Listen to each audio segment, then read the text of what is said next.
in. Welcome. I'm E.G. Marshall. Of all the promises a man or woman can make, I can think of no two more solemn and morally binding. The first, the answer to the question, do you take this man to love and to cherish, to honor and to obey, in sickness and health, as long as you both shall live? And the other, the Hippocratic Oath. This phrase in particular, whatsoever house I enter, there will I go for the benefit of the sick, refraining from all wrongdoing or corruption, and especially from any act of seduction. Our mystery drama, The Edge of the Scalpel, was written especially for the Mystery Theater by Ian Martin and stars Terry Keane and Gordon Gould. It is sponsored in part by Buick Motor Division and Anheuser-Busch Incorporated, brewers of Budweiser. I'll be back shortly with Act One. Somebody still cares about quality. To the Budweiser people, that's a lot more than just words. It's a commitment to continue brewing Budweiser the way it's always been brewed. With care, with pride, without compromise. And it's a promise to everyone who enjoys great beer that there's one thing they'll always be able to count on. That one-of-a-kind, Beechwood-aged Budweiser taste. A taste that speaks for itself, loud and clear. Hear it talking? And when you say Bud, you say you care enough to only want the king of beer. When you say Budweiser, you said it all. Anheuser-Busch, St. Louis. Hey, Mom, what's for dinner? Hey, Mom, what you got? ShopRite's answer to what's for dinner this week is center-cut beef rib steak, just $1.39 a pound. Fresh ground chuck, 89 cents a pound. Fresh Snow White mushrooms, only 89 cents a pound. For a quick and delicious meal, try Farmland and Craze, frozen assorted varieties, a 2-pound package for 89 cents. Save on Fleischmann's margarine, 1-pound package, only 59 cents. Golden ripe bananas, 19 cents a pound. Don't miss these and other great values at your nearby ShopRite supermarket. Remember, ShopRite. She loves the family. She wants the best. She does all that she can do. She lets ShopRite do the rest. Hey, Ma, what's for dinner? ShopRite has the answer. Now this word from WPIX-TV. I grew up in New York City. I was born and raised here. You're listening to Pat Harper, anchorwoman on the Channel 11 10 o'clock news. As a New Yorker, living again in New York, is that New York is a composition of many small towns. We walk down into Chinatown, or we go down into Little Italy, or we walk anywhere in New York City. Maybe I'm prejudiced because I'm a New Yorker. Let's face it, any given day we live is not just terrible terminal things. We're sitting here That's laughing. Joe Harper, anchor man on the Channel 11 10 o'clock news. Have to get more balance into the news. A lot of good things happen. I think we ought to be screaming to the high heavens about how great this city is in a lot of respects. I think it's one of the few news shows that allows you to walk away from it feeling pretty good. Joe Harper and Pat Harper, anchorman and anchorwoman, on the Channel 11 news at 10 o'clock.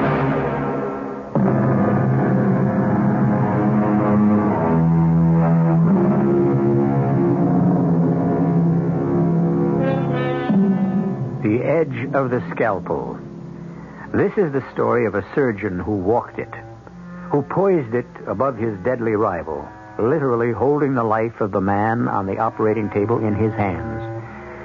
Let us follow the tall, gaunt man there who looks 10 years older than his 38 years, whose aging face still retains the good looks and the mark of a spoiled and petulant youth, who walks slowly, leaning on a cane for support, to the main nurse's desk at Guardian Hospital. Excuse me. I want to see Nurse Stewart, Nurse Carrie Stewart. Oh, Nurse Stewart has duty for another 3/4 of an hour. If you want to walk over to the waiting room... Walking is not my strong suit, as you can see. Will you ask her to come down here or put her on page? Oh, I can't page a nurse. Well, she won't mind. I'm her husband. Oh, why, bless me. How do you do, Mr. Stewart? How do you do, Nurse McGrath? You know me. Well, why not? It's such a loving little family here at Guardian Hospital, isn't it? I think your wife is still operating with Dr. Malcolm. That's exactly what bothers me. I'll be waiting for her right by the elevator as soon as she's ready to see me. Thank you for saving another patient for me, Dr. Malcolm. Well, thank you for the correct diagnosis, Dr. Kowalski. We make a team. We all make a team. Right, Gary. Kirk, what would you do without her? I'd hate to speculate, Ted. Or have you speculated? Oh, come on, Kirk. My reputation as the hospital Lothario is all gossip. I play the field. Now, with you and Carrie, that's different. Well, here's the elevator. Care to join us? Nope. Three's a crowd. Forget it, Ted. Carrie is my surgical nurse. Sorry about that. He didn't mean anything. Maybe it's my guilty conscience. Coffee? A nurse and a doctor? Well, protocol is no problem to the Chief of Surgical Services. I'll exercise the command. Coffee. I'm yours to obey. I wish that were true. Kirk, don't, please. You never know who might... Surprise, Carrie. Your loving, if lame, husband. Joe, what brought you here? A question maybe I should be asking. Hello, Mr. Stewart. Nice to see you again. Oh, Dr. Malcolm. At the moment, I feel like the usual third wheel. Obviously, you are happy about something special. The most fantastic operation, Joe. Kirk, Dr. Malcolm just saved a man from certain death. I don't think your husband is interested in hospital small talk. Small talk. It was a miracle. A miracle? Oh, I hope I'm not interfering with it. The miracle has already taken place. I was just asking your wife to my office to have a cup of coffee. Won't you join us? I'm afraid I can't.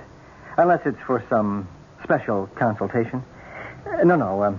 Perhaps I could be allowed to steal my wife away. You can scarcely steal what is your own, Mr. Stewart. If you'll excuse me. Certainly. Did you have to go out of your way to be rude? Was I? Oh, I didn't notice.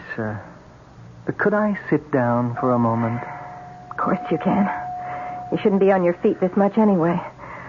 What brought you out here? Loneliness. Sick of looking at nothing but four walls. So I took a bus and ended up downtown feeding the pigeons. Well, it's a nice thing to do, but not to the point of exhaustion. I feel they're my kin.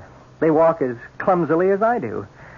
Only they have wings to spread and fly. Joel, why do you fight the operation that could help you?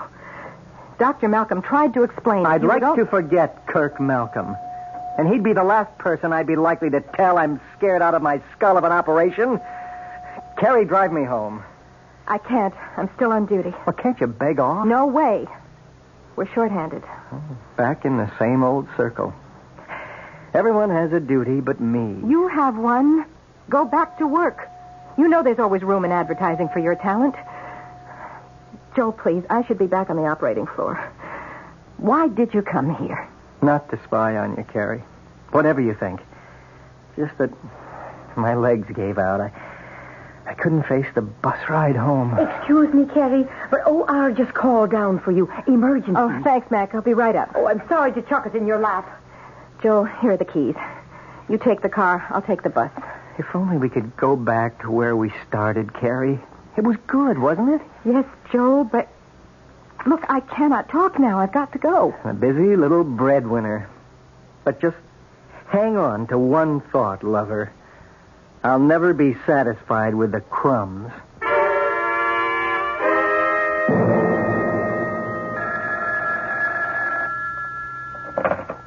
Yeah? It's Carrie, Joel. I won't be able to make it home for dinner. Can you manage? Oh, my greatest talent. I manage to manage. Somehow. Where are you spending the evening? With one of your doctor buddies? It's an emergency operation to try to save a young boy's leg. Oh, how noble. Will the great God, Malcolm, perform another miracle? I don't know. None of us knows. Which is exactly why you'll never get me near an operating room. They never know. None of them does. This way, at least I have two legs. Not very serviceable, but there, in an emergency. I may be very late. Don't wait up for me. Don't try to protect my feelings. I ended being less than A whole man a long time ago. You should be very proud of what you did for that boy, Kirk. If it works. In the long run, we can all be proud, Ted. Such modesty. Don't you love him for it, Carrie? I respect him, Dr. Kowalski. Right. I should choose my words more carefully. Well, I'm off. I have an angel waiting for me in the wings. Oh, my goodness. What is it? The time. I gave Joel the car. I've got to dash if I'm to catch the last bus. No need. I'll drop you off. If you want me to. All right. There's so many things I'll meet you at the doctor's entrance in 10 minutes.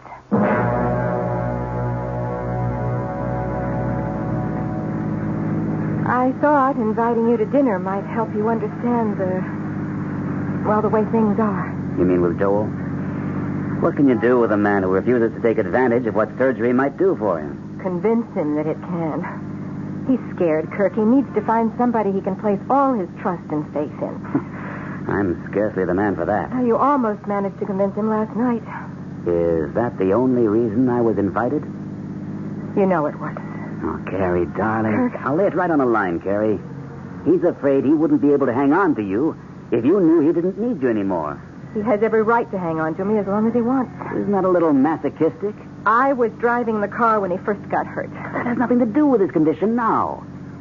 He has the Riche's syndrome, a deterioration of the lower aorta. I checked it out with Hallam. And who's to say that wasn't an aftermath of a back injury? But that... Anyway, there are other reasons, Kirk. I made a vow when I married him, in sickness and in health.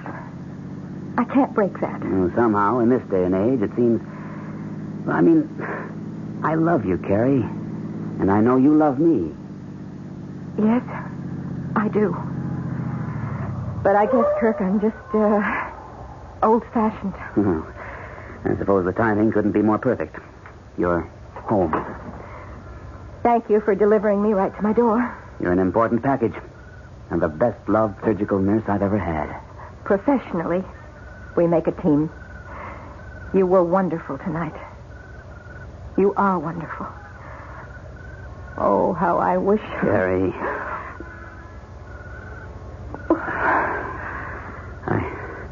I apologize for that. You should. It has no future.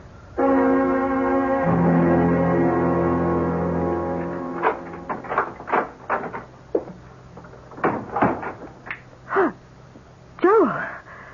You startled me. I just thought I'd throw a little light on the subject. I gather it was a successful operation? It'll be a year before we know that for sure. Funny, I thought you'd already gotten far enough to predict results. Joe, I don't quite know what you mean, but I do know I don't feel like matching rapiers tonight. I am tired, and I want to go to bed. I'm not stopping you. Good night, Joe. Aren't you going to kiss me goodnight, too? So you saw. I've been waiting all evening. And watching. Well, it didn't mean anything. Or if it did, it was an end. Not a beginning. Whatever you say, Carrie.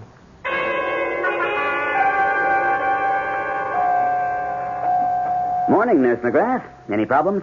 Oh, there's nothing I can't handle, Dr. Malcolm. How's the little boy? So far, he's holding his own. Oh, and we have an identity for him now, I understand. Well, his name is Fenton. Tim. His parents are waiting in your office. All right. There's some reporters waiting to see you, too. Why not? You're famous.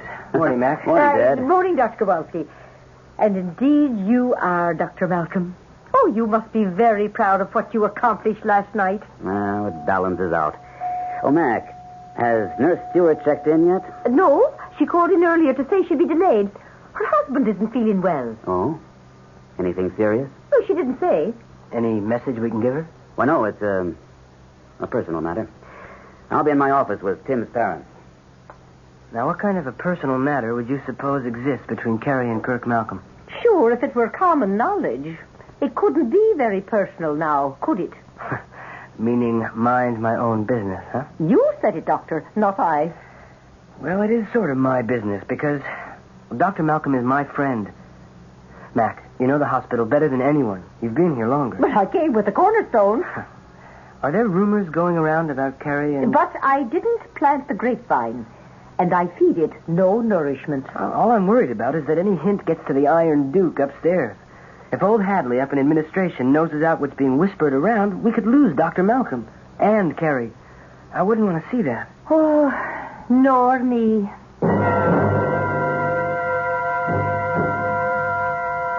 I stayed home because I'm your wife, Joe. Not by choice. Not because you love, but out of duty. I didn't say that. You didn't have to. Maybe because it isn't true. What? You might be a little ashamed after last night. I told you that's a closed chapter. I doubt it. Why don't you admit you'd give anything to be rid of me? What good am I? I can't support you. I can't even make love to you. I'm a husband in name only. If I had any guts, I'd walk out of your life. Only I'm not very good at walking either. That's something that could be fixed. How? Under your surgical boyfriend's scalpel? No, thank you. I wouldn't give him the chance to dispose of me so easily. That's a terrible thing to say. And a terrible thing that two of you are doing to me. I may be no damn good, but you're my wife. And that's what you're going to stay till... Joe? Oh, Joe, what is it? Pain. The pain. Joe. Again. Maybe you'll get your wish after all. But you hear this, Gary?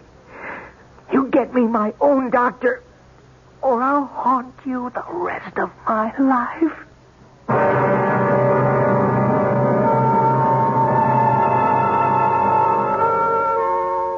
An intriguing situation. A woman struggling desperately to live up to her marriage vows, committed by her conscience to a man she does not love, and a surgeon in whose hands may be placed the life of this man. There are gathering factors which could end his career as he found himself accused not only of negligence, but murder. I'll return shortly with Act Two. Oh, I thought I saw a pretty cat. I did see a pretty cat. Hi, I'm Mel Blanc, and that's another of my 1,000 voices. And that's why they asked me to tell you about lemon mint Listerine lozenges.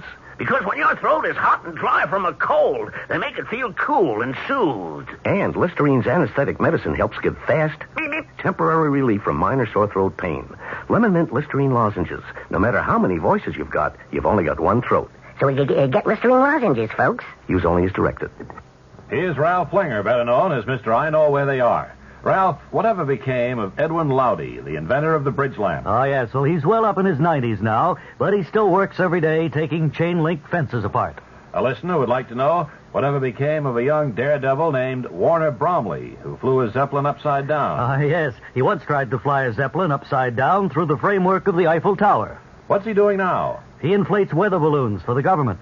All right, Mr. I Know Where They Are. How about Stuffy Hodgson, Calvin Hoogovan, Jimmy Schwab, Fred Falvey, and Mary Backstage? Oh, they're all to be found in the pages of the new Bob and Ray book, Right If You Get Work, along with Wally Ballou, Tippy the Wonder Dog, and many more fascinating characters. That's Right If You Get Work, the best of Bob and Ray, at your bookstore now. Incidentally, Edwin Lowdy claimed he invented the bridge lamp, but he didn't. Well, he's in his 90s now. I don't see any point in reopening that controversy. In the Bahamas, we got an island here for you. 700 islands, we got an island here for you. Everyone is different, we got an island here for you. Whatever your pleasure, we got an island here for you. Welcome to the Bahamas, the country of 700 islands. I'm Captain Henry Pytham of Bahamas Air, the Bahamas' own airline, and I'd be pleased to show you our islands.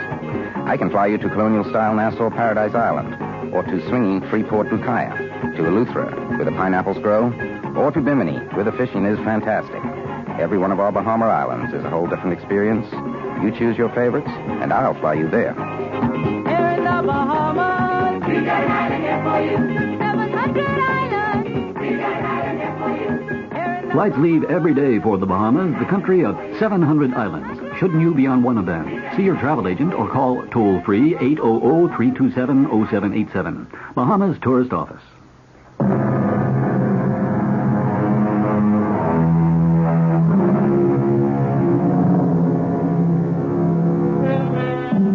Now the real suspense begins.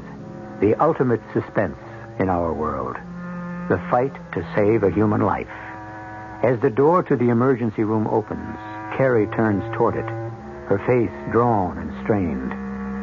A nurse and orderly wheel Joel out, now mercifully unconscious. Doctors Kirk and Kowalski follow. Orderly, take Mr. Stewart to room 416. Dr. Kowalski will be in charge for the moment. You want him prepped for surgery? Did you get through to Dr. Hallam? Yes, he sprained a wrist 2 days ago playing squash. He can't handle it. Who else do you want? I don't know anyone Now else, hold the but... prep, Ted, till we settle on a surgeon. Make sure there's an OR available and a surgical team. Can do. But, Chief, I don't think You're keeping the patient waiting, Dr. Kowalski. Yes, sir. Let's go inside for a moment, nurse. Better sit down, Carrie. Been a rough morning for you. You don't know how rough. You'll never forgive me. I'll never forgive myself. It's hardly your fault he had this attack. Isn't it? After last night? He saw us, you know. Oh. I'm sorry about that. Yes, so am I. I can't help thinking I'm responsible. Maybe we'd better stick to fact. Medical fact. Have there been any other acute attacks like this? No, just chronic leg cramps. Nothing like this. You can guess what it might be, can't you? A thrombosis? Probably. Or an aneurysm. An arteriogram would show that. Does it matter? Either means an operation. Yes, it's indicated. However, if it is a clot, he might pass it. But the trouble with a Lariche syndrome is how much it has narrowed the whole Y junction of the terminal aorta and the iliac arteries. It could cut off the blood supply to his legs? Mm-hmm. To keep him from losing them, we'd have to go in and put a shunt past the blocked area. That's what I tried to explain to him the other night. I wish you'd convinced him. So do I. Hasn't his own doctor ever recommended surgery? He's been trying to get him to let Dr. Hallam do it for the last 3 years. There are other effects from a Lariche syndrome. Well, to put it as simply as possible, doesn't he ever want a child? I don't know. Do you? Yes, but not... Oh, it's so many things. The way I was brought up, the accident with the car, everything Joel gave up for me. What did he give up for you? His mother wanted him to marry somebody else. She's a vindictive old woman. She cut him out of her will and refused to see him after we were married. He sounds well off without her. Well, that's just the trouble. He was very well off with her. I didn't know that when we were married, that most of his income was an allowance from her.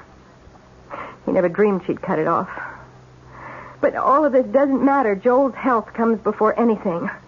Kirk, with Dr. Hallam out, I don't know who else to call in. He suggested Dr. Ross. No, he's too old for this. And there's nobody else here at the hospital but Dr. McNeil, and I think he's awfully young for this. He wouldn't want the responsibility.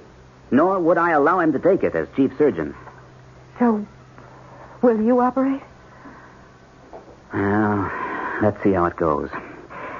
If the situation is an emergency, and you can convince him to sign the waiver for me to operate, I'll perform it.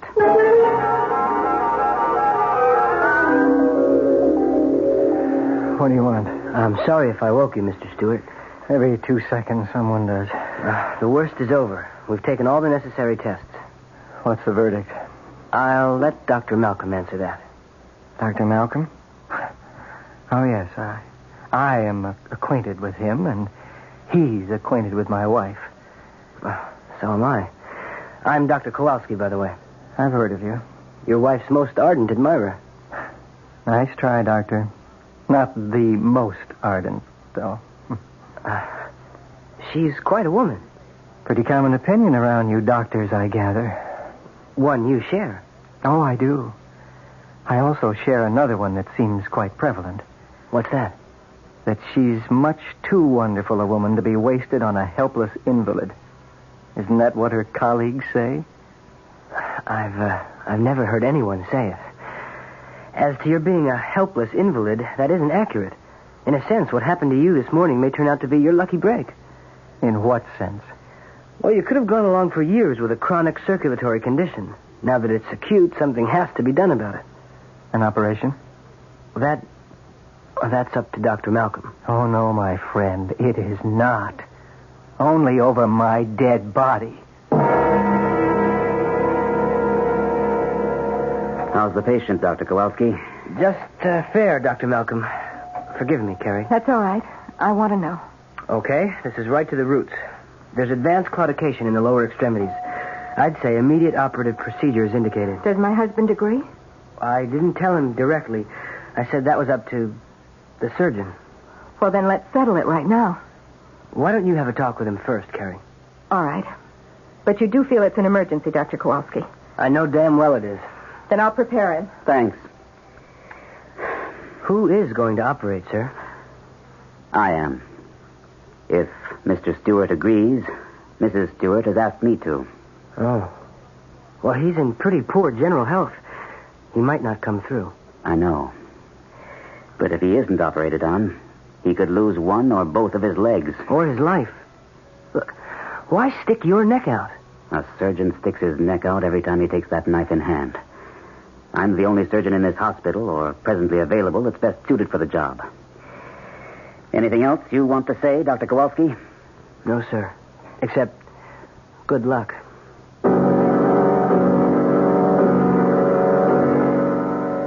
What will they do, Carrie? Stop the pain, or can they really put me all the way back to what I was before? There's every chance they can. You sound pleased at the prospect. Why wouldn't I be? Joel, I want to see you healthy and complete. So you can walk out on me at last? You should know me better than that. Okay. Okay, you win. But first, if I agree to an operation, do you promise never to leave me? I promise. Then let's get Dr. Hallam and get this over with. Hallam? Well, isn't he the surgeon? He sprained his wrist. He's not available. Well, then who else? The finest surgeon you could want right here in this hospital. Malcolm? Yes. You think I'd let him touch me? The man who wants you every bit as much in the world as I want you? Joel, where a surgeon is concerned, there are no emotions involved. But where love is concerned, there is nothing else. I can only judge this by myself. And I tell you, if I were in his spot and had the chance... The pain. I can't... Help me, Carrie. Oh, I am in such terrible pain. Help me.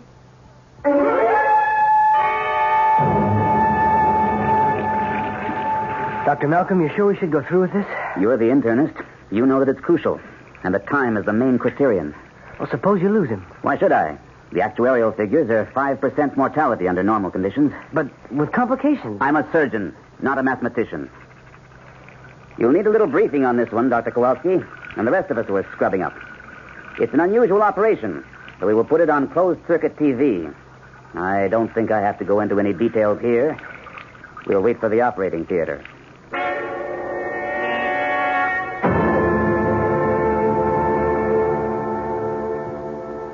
Blood pressure? 200 over 120.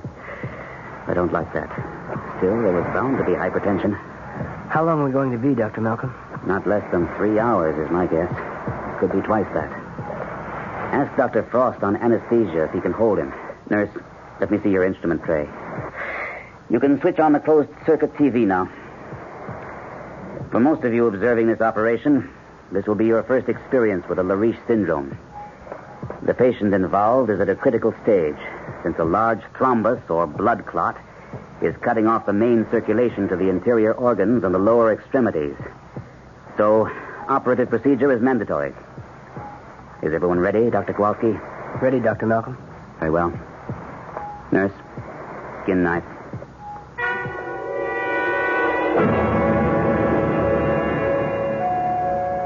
Nurse, I am Mrs. Choate Stewart.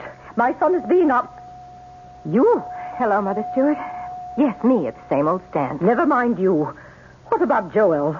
Is he all right? He's on the operating table right now. How could you allow it? It wasn't a matter of allowing it. He has a thrombosis. It's his life. He had a life before he met you. Who is the surgeon, may I ask? Dr. Hallam? Dr. Hallam had an injury. He wasn't able to operate. Well, didn't he suggest a replacement? Yes, but... But what? Mother Stewart, please... Look, come with me to the nurse's lounge just down the hall. I'd like you to see just what it is that's involved. I am less interested in that than in who is handling things. I thought you didn't care about us anymore. Substantially correct. I don't care about you. But when my only son is at death's door, I feel I had to return to make sure he was getting the best of care. How did you know about Joel? He called me to say he was in excruciating pain and was being taken to the hospital. He was afraid for his life. What does that mean? Exactly what it says. Who is operating? And now that the superimposed thrombus has been removed, we can see the poor condition of the Dr. Malcolm on the TV. Intima The best surgeon available to save Joe. But the one person my son called me and begged me to save him from. the patient has been unable to Why, walk you- any more than short distance. You kill him. Oh, that's ridiculous. Other effects Kirk- will have been I mean, Dr. Malcolm will do everything to save his life. organs, including possible Did Joel sign an agreement to have Dr. Malcolm operate? to return the patient No, to normal but- life. Who did? Will not be enough to close I did. You. He's in the best of hands. Well, aggressively. we'll see about that. Mother Stewart, I wish you would quiet. Quiet. An aneurysm. Oh, something's happening on the television. Ready to pop. We'll ligate above it. Stand by with suction. We've run into a complication. A break in the intima, or the inner wall of the artery, is letting blood under pressure into the media. If this should rupture the outside wall, the patient could be lost. What do you plan to do, Doctor? I've heard and seen all I need. Well, that's some... Now I'll tell you what Joel told me. Well, That he was afraid that somehow you and Dr. Malcolm were going to maneuver him under Dr. Malcolm's knife. He couldn't be in better hands. That is a matter of opinion. I'm going to try to put him back on his I feet. just want to warn you, because Carrie, Carrie's husband... that if anything happens to my boy, I'll have no interest in the civil case. It will be criminal all the way. Mrs. John Doe. And I will name Dr. Malcolm, who has broken up your marriage for premeditated murder. And you as accessory, both before and after the fact.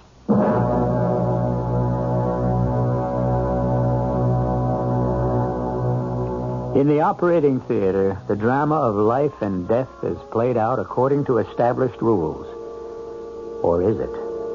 And watching the drama, two women are as completely involved as if the instruments were in their hands. I'll return shortly with Act 3. Isn't it nice to know you're free? To see the things you want to see. To touch the heights you dare to reach.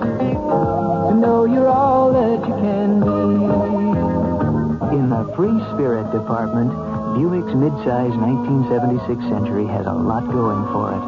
Efficient size, lots of room, neat things like that.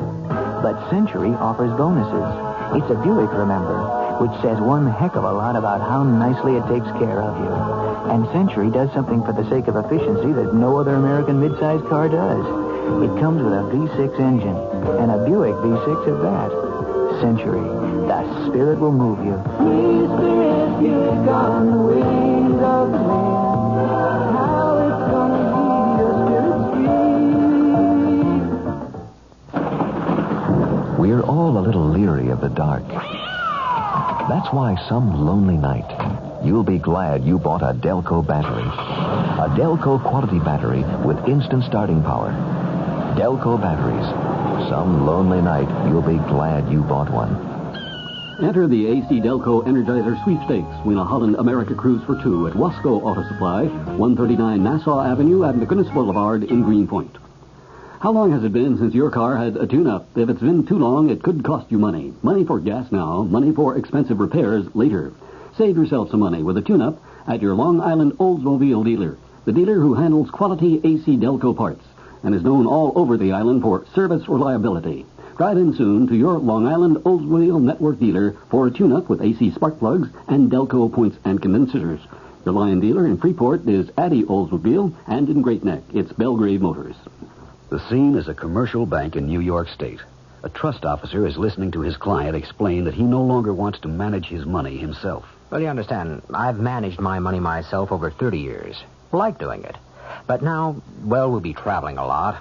I can't be worrying about dividends on the golf course. Is there some way... There's a trust. Oh, not part of a will. Well, I've already arranged. No, not part of a will. A living trust or an investment management program. I see. You don't mean one of those in trust for joint savings accounts, do you? I believe in investing. Oh, no. Our investment people manage your money as you would manage it yourself. Take care of all the day-to-day details. And you'll probably find the fee is tax deductible. Well, if I'd known that a couple of years back... Well, now you know. Ask to see a trust officer next time you're in your local commercial bank to help protect your family's future. A message from the Trust Division of the New York State Bankers Association.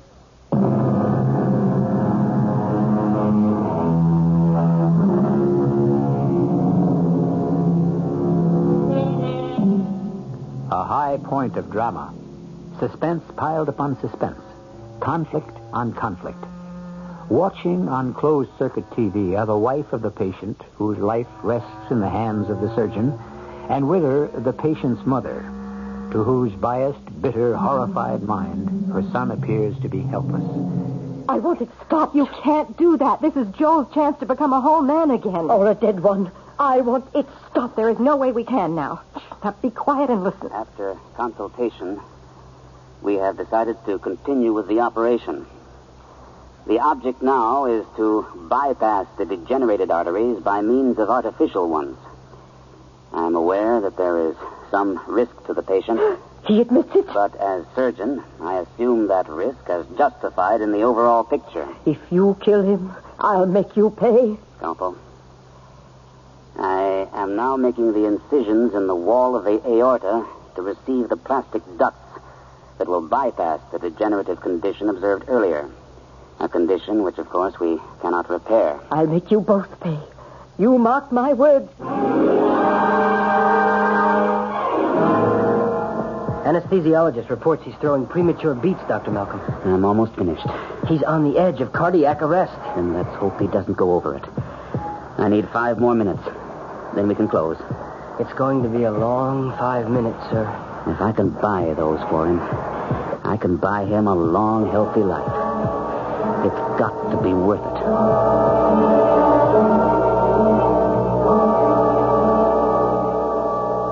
How much longer do I have to wait here till someone tells me whether my son is alive or not? Mother Stewart, you know he's alive. You saw on the monitor and heard the end of the operation. He looked more dead than alive after all that.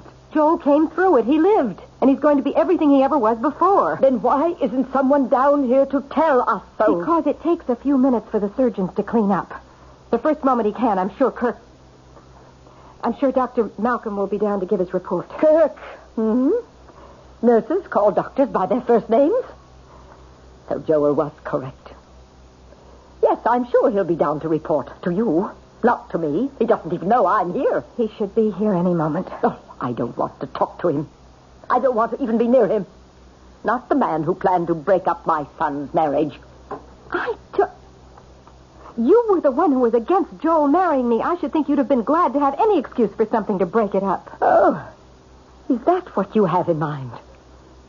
You think I'd permit a little snip like you to walk out on my son? I have no intention of walking out. As long as Joel wants me, I'm his. If I know Joel, he'd never allow you to make a fool of him. It must have made you pretty desperate to attempt anything like this. Sorry I took so long. I'd have phoned, but I thought you'd rather hear the news in person. I'd like to hear it, too. I happen to be his mother. This is Dr. Kowalski. Since I have been sitting here for hours watching him on that TV screen, I'm quite aware of that. And of other things. You were against the latter half of this operation, Dr. Kowalski, or whatever the name is, correct? Against? Mother Stewart, Dr. Kowalski was only expressing an opinion as an internist when he was asked. I don't recall his being asked. Am I to understand my son is still alive? Of course. He came through very well. There's every hope for him. Every hope for what? I don't quite understand. His life? Naturally. And beyond that? It's not up to me to make predictions, especially till he comes out from under the anesthetic. And who's in charge of that?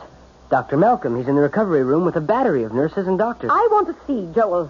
Oh, well, that wouldn't do any good for several hours yet. Either to you or to him. Very well. I shall wait here. I want to be the first to see him. By hospital procedure, it would be his wife. His wife and I can straighten that out between us. I just want to be sure I am notified at the first moment.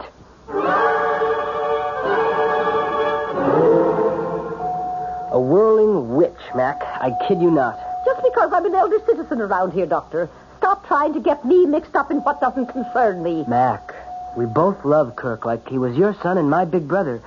It was a hell of a risk he took. Was it for the patient? For Kerry? Or for himself? Well, what do you mean, himself? If Joel Stewart had no physical problems and doesn't need nursing care, wouldn't that leave Carrie free to make a choice which she's never been able to make? Since there's not a damn thing you can do about it. Mind your own business. Welcome back, Mr. Stewart. I got through it, Doctor. You have a remarkable will to live. I told my wife I wanted to die. Your conscious wish, perhaps. Your unconscious was much stronger. And what was your wish, Doctor? To keep you alive. It's my practice, when I can. Even when you're in love with the patient's wife? I won't answer that. Would you like to seek your wife? I suppose so. I'll bring her in. Oh, Dr. Malcolm? Yes? I suppose I should thank you. It's not necessary. I really shouldn't. You'd have done all three of us a favor if you'd made sure I didn't survive.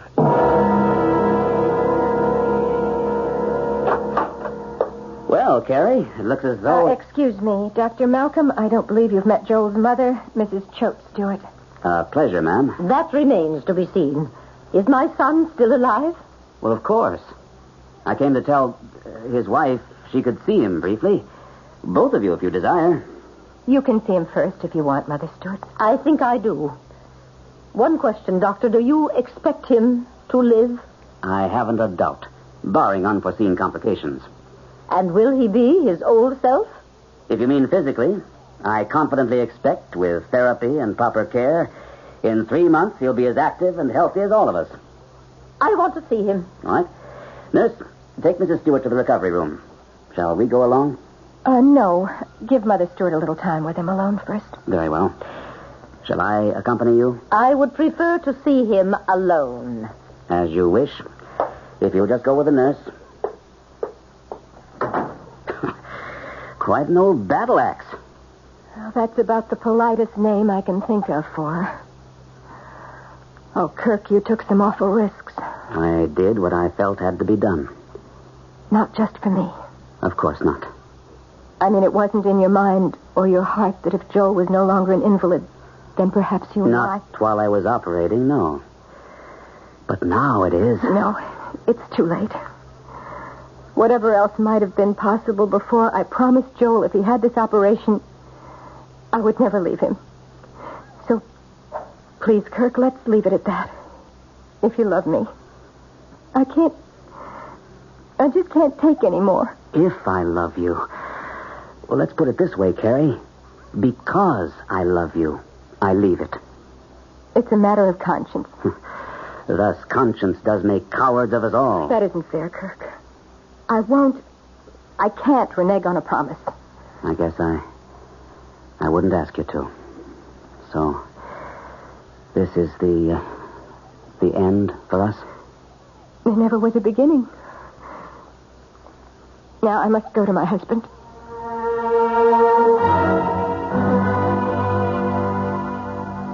Please don't pretend, Carrie. I'm not pretending. You can hardly wait to start nursing me again, Does that mean I still have a wife? Yes. For better or worse, in sickness and in health? For always? Would you promise? I promise. You had your chance, Carrie, you and your surgeon. You should have lost me. What did you save me for?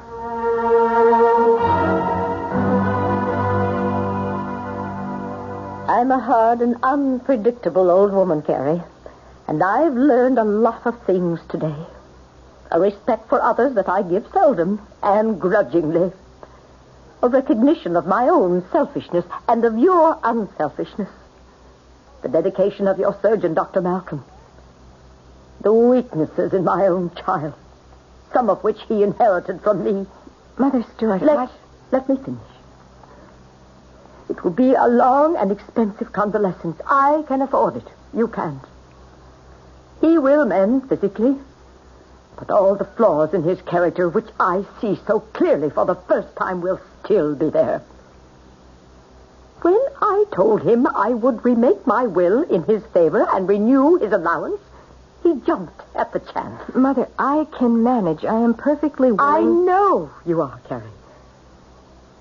And now that it's too late, I wish you were to be my daughter-in-law. I don't understand. Everything I offered Joel was contingent on one thing. That he gave you your freedom. It didn't take him a second to make up his mind. But he needs me. No, he needs a crutch. I can provide him all the various sizes and shapes he needs. You and your Kirk put my Joel back on his feet. Now let me do the same for you. There's one thing your surgeon, no matter how sharp his scalpel, could never do. Cut the umbilical cord. I've set you free from Joel. How can you answer for him? It's all been discussed. I can answer. And what about me? It's my unwedding gift to you. Whatever your heart most desires.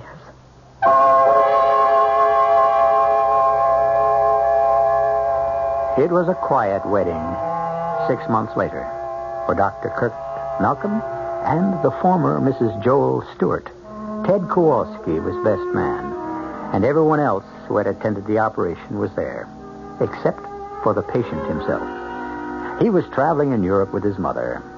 A Gordian knot had been untied by the ancient method of cutting through it. But whose scalpel was sharper, the surgeon or that vitriolic old lady who had strength enough to admit her mistakes? I'll be back shortly. I want that sinus medicine. Headache tablet? No, the sinus medicine that relieves headache and congestion, internal sinus pressure, and postnasal drip. You mean sign-off? Exactly. Compare sign-off tablets with anything you've ever taken for sinus. No sinus tablet you can buy relieves more symptoms. Sign-off gives you a full dose of pure aspirin plus a powerful sinus strainer.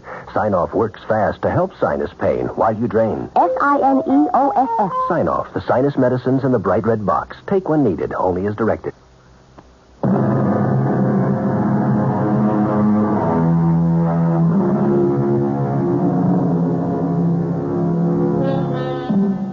One last quote from the Hippocratic aphorisms, which seems fitting to close this case history.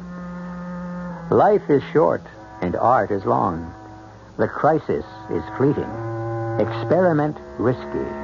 Decision difficult. Not only must the physician be ready to do his duty, but the patient, the attendants, and external circumstances must contribute to the cure. Our cast included Terry Keane, Gordon Gould, Don Scardino, Robert Caliban, and Joan Shea. The entire production was under the direction of Hyman Brown. Radio Mystery Theater was sponsored in part by Listerine lozenges and Sign-Off, the sinus medicines. This is E.G. Marshall inviting you to return to our Mystery Theater for another adventure in the macabre. Until next time, pleasant dreams.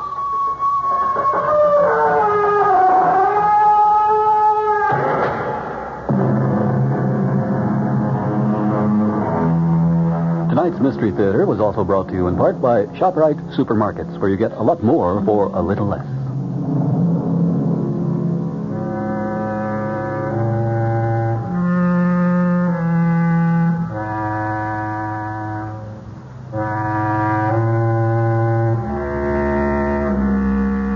The preceding program was furnished by CBS Radio. Your dial is set for 15 minutes of late news with John Scott reporting. This is Barry Farber. Join us immediately following the 8 o'clock news right here over WOR New York, the talk of New York. Mayor Beam argues for the city at the National Press Club in Washington. Governor Carey now calling for state aid. Police investigating the death of a 16-year-old in Nassau County Hospital. It's 64 degrees in partly cloudy mid-Manhattan. The man says clear tonight with a low in the middle 50s, sunny tomorrow with a high near 70. This is John Scott with the 8 o'clock edition of the news. Mayor Abraham Beam went to Washington today, and he told a National Press Club audience that President Ford has offered a cop-out, not a cure, for the city's fiscal ills. The mayor added he wants federal guarantees for future loans, not tax dollars. Beam said New York is not asking the federal government or the public for 1 cent. On the other hand, default will cost America billions. The mayor also touched on the political implications of the president's position. A look at the record of public discussion on this issue shows that the great weight of expert opinion is opposed to the administration's casual analysis of the local, national, and even international impact of a New York City default. The president's assertion that major New York banks would be the prime beneficiaries of federal action to avert a default comes somewhat as a surprise, since Federal Reserve Board Chairman Arthur Burns has already indicated that the federal government would act to help banks threatened in the event of a city default. The administration's concern seems to begin and end with the banks and with the credit markets. However, default, like all other economic disasters, will most affect the innocent, the powerless, and the least resilient members of our society. Governor Carey asked the federal government today for a $576 million loan. The governor says the money is needed to head off default by 4 state agencies that are handling $2.5 billion in construction projects. In a letter to President Ford, Carey said the Housing Finance Agency, Medical Care Facilities Financing Agency, Dormitory Authority, and Environmental Facilities Corporation face imminent default. The reason, Carey said, is because the investment community has been scared off loans to governmental agencies since the president's recent speech calling for bankruptcy by the city of New York. In yesterday's election, New York City voters approved 6 charter amendments that mandate a balanced budget and other fiscal and government reforms. And State Senator Roy Goodman, the Republican who heads the commission that developed the charter amendments, said this vote ought to be an encouraging sign to the nation that New York is ready to put its house in order. 4 other proposed amendments to the city charter were voted down. Triumphant opponents of the proposed Equal Rights Amendment to the state constitution, defeated in yesterday's election, have already launched a drive to get the legislature to rescind its earlier approval of a similar proposed amendment to the U.S. Constitution. The voters also turned down proposed constitutional amendments that would have allowed some local governments to bypass constitutional tax limits to pay for employee benefits and would have clarified the right of municipalities to borrow for storm sewer systems. Amendments were approved to allow the legislature to call itself into special session and to set up a new disciplinary system for the courts. Still undecided are proposals to expand the types of gambling allowed for charitable organizations and another to set up a new administrative structure for the court system.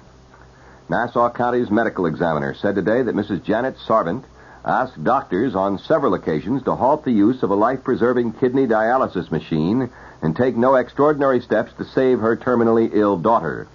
The girl, 16-year-old Mary Jane Dahl, died Sunday at Nassau Hospital.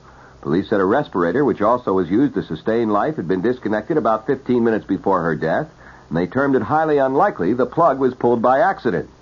Mary Jane was admitted to the hospital a week earlier for treatment of meningitis, complicated by Hodgkin's disease and uremia. Mrs. Sarvant and Mary Jane's aunt, Mrs. Jane Sheehan, had visited the girl a short time before her death, police said. An attorney for the 2 women said he would not permit either of them to make a written statement to police, but emphasized that neither would take the life of another person.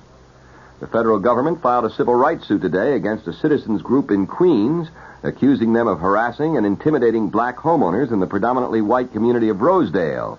The community has been the scene in the past year of the burning of 2 homes newly bought by black families. The WOR News Time, it's now 5 minutes past 8. Back to the news. Argentina's President Isabel Perón has scheduled a nationwide broadcast address, but there's no word yet on what the speech will deal with. The announcement comes as Mrs. Perón's grip on the presidency appears to be slipping. Many are demanding the replacement of the 44-year-old president through some formula that respects Argentina's constitution. Egypt's President Anwar Sadat has accused the U.S. of neglecting the Palestinian problem, the problem that Sadat believes to be at the core of the entire Middle East dispute. Sadat told a joint meeting of the U.S. House and Senate that once the Palestinian problem is solved, all other outstanding issues can be solved. Sadat told a final meeting with President Ford this afternoon that after that session, reporters were told the U.S. has not given Egypt any specific promise of military aid, but as Deputy Secretary of State Joseph Sisko put it, obviously this is an issue that in time will have to be confronted. Sadat was the first modern Arab leader to address the U.S. Congress, receiving a friendly and sometimes enthusiastic response. His comments on the Palestinian question, however, were met with silence. Britain is rushing in troops, aircraft, and a Royal Navy frigate to reinforce its garrison in the Central American colony of Belize. The move is in response to what officials in the colony are describing as a possible threat of invasion from neighboring Guatemala. The Guatemalan government is calling the move an act of intimidation. Sources in Belize said the British government had received reports that Guatemala had sent 10 armored troop carriers to a town about 15 miles from the Belize border. Belize, formerly known as British Honduras, is claimed by Guatemala on grounds it inherited Spanish sovereignty over the area. Britain rejects that claim. Morocco's King Hassan today said he's going ahead with his march on the disputed Spanish Sahara tomorrow, despite Spanish and Algerian threats to stop it by force. However, the king said he won't personally lead the march of some 350,000 unarmed volunteers. The Spanish military commander has warned the marchers would be met by minefields should they try to move beyond a Spanish blockade set up 6 miles inside the border. However, there's been no independent confirmation of the presence of mines, and the Moroccans have expressed skepticism. Wendy Yoshimura pleaded innocent today to 3 counts of possessing weapons and explosives, and a trial has been set for January 14th. Ms. Yoshimura was arrested with Patricia Hearst in September. Lynette Fromm, who's acting as her own attorney, sat quietly today as a federal judge questioned potential jurors for her trial on a charge of trying to kill the president. She interjected comments only twice during the morning session. She asked the judge to rephrase a question and objected when the judge dismissed one juror. At another point, she gave the judge a written question to ask. The price of food continues to spiral. The Agriculture Department today said retail food prices will continue to edge up in 1976, but perhaps at only about half of their rate of increase this year. It is the first Agriculture Department appraisal of what food prices might do in 1976. Officials say much depends on livestock production this winter. Now I'll have the weather and the top of the news after this. Are you tired of paying $6,000 to $7,000 for a Detroit automobile and finding it not as well made as the car you paid a lot less for so many years ago? There is an alternative, the Lancia Beta from Italy. You can own a car that's meticulously put together. The trunk, the doors, and seams all fit. Front-wheel drive, genuine leather upholstery. A responsive, efficient engine for outstanding performance. Come into a Lancia showroom and see how much more you get for your money. The Lancia Beta Coupe sells for $6,793 POE. The 4-door sedan, a lot lower. Inland transportation, dealer preparation, taxes additional. For this kind of money, don't settle for less. In Larchmont, see Alfredo's Foreign Cars, 2030 Boston Post Road. In New Jersey, see White House Imported Motors Limited, Route 22, White House. Lancia. It's what you expect. The Weather Watch update for New York City and the vicinity. The man says clear tonight with a low in the middle 50s. Sunny tomorrow with a high near 70. Clear again tomorrow night with a low near 50. Increasing cloudiness tomorrow with a high near 70. Clear again tomorrow night with a low near 50. Increasing cloudiness Friday with a high near 70. The chance of rain is near 0 through tomorrow night. Winds northwesterly at 10 to 15 miles an hour tonight and tomorrow. Right now in partly cloudy mid-Manhattan, 64 degrees. The humidity, 33%. The wind northwest at 5 miles an hour. The barometer is rising from 30.17 inches. The top stories, Mayor Beam argues for the city at the National Press Club in Washington. Governor Carey calls now for state aid. Police investigating death of 16-year-old in Nassau County Hospital. The temperature once again, 64 degrees. And that, friends, is the 8 o'clock edition of the news. This is John Scott bidding you good night. Next news as it happens. Next scheduled news tonight at 9 with Lester Smith over WOR Radio 710, The Talk of New York.